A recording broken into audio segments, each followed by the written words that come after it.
Assalamualaikum warahmatullahi wabarakatuh. Baiklah, saya Eka Faridatul Muhayyaro dari Sastra Indonesia. Pada materi kewirausahaan kali ini saya akan menjelaskan mengenai etika pelanggaran dalam bisnis.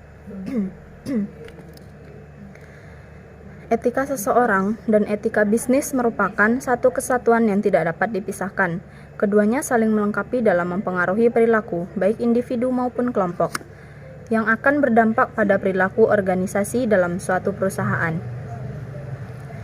Jika etika menjadi nilai dan pedoman yang diyakini dalam perusahaan, maka hal tersebut akan menjadi dasar kekuatan bagi perusahaan dalam menjalankan usaha dan pastinya akan memberikan dampak positif ke depannya. Dalam menjalankan suatu bisnis, tentunya etika sangat diperlukan. Tapi, tidak jarang etika bisnis seringkali dilanggar oleh orang-orang yang tidak bertanggung jawab. Dalam dunia bisnis, berbagai jenis masalah etika bisnis dapat terjadi. Contohnya yaitu penipuan, paksaan, pencurian, penyuapan, dan diskriminasi. Etika bisnis menurut para ahli. Menurut Bertens pada tahun 2000, etika bisnis itu lebih luas daripada ketentuan yang diatur oleh undang-undang. Bahkan, ketika etika bisnis merupakan standar yang lebih tinggi jika dibandingkan dengan standar minimum ketentuan hukum. Karena dalam kegiatan atau kegiatan bisnis, kita seringkali menemukan gray area yang tidak diatur oleh ketentuan hukum. Tujuan etika bisnis. Etika bisnis bertujuan untuk memberikan dorongan bagi kesadaran moral dan memberikan batasan bagi para pengusaha atau pebisnis untuk dapat menjalankan bisnis secara jujur dan adil, serta menjauhi bisnis penipuan yang merugikan banyak orang atau pihak yang memiliki keterikatan. Selain itu, etika bisnis mempunyai tujuan agar bisnis dapat dijalankan dan dicetuskan seadil-adilnya dan sesuai dengan peraturan perundang-undangan yang telah disepakati. Prinsip etika bisnis. Prinsip kejujuran etika bisnis. Para pebisnis dituntut untuk memiliki prinsip kejujuran agar bisa mendapatkan kunci sukses yang bertahan lama. Jika ada pengusaha yang tidak jujur dan curang, kemungkinan besar tidak akan ada pelaku usaha yang mau bekerja sama. Kejujuran sendiri biasanya dikaitkan dengan harga barang yang sudah ditawarkan.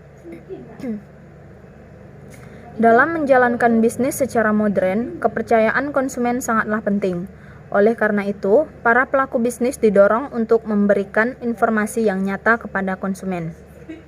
Faktor yang menyebabkan perusahaan tidak menerapkan etika dalam bisnis.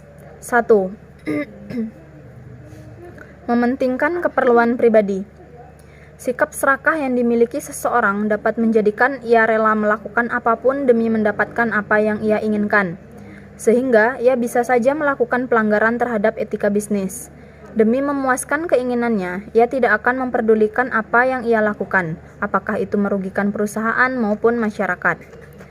2. Tekanan persaingan terhadap laba perusahaan. Seiring dengan berjalannya waktu, persaingan dalam dunia bisnis semakin keras. Seringkali ini membuat perusahaan harus berpikir keras dalam mempertahankan usaha dan labanya.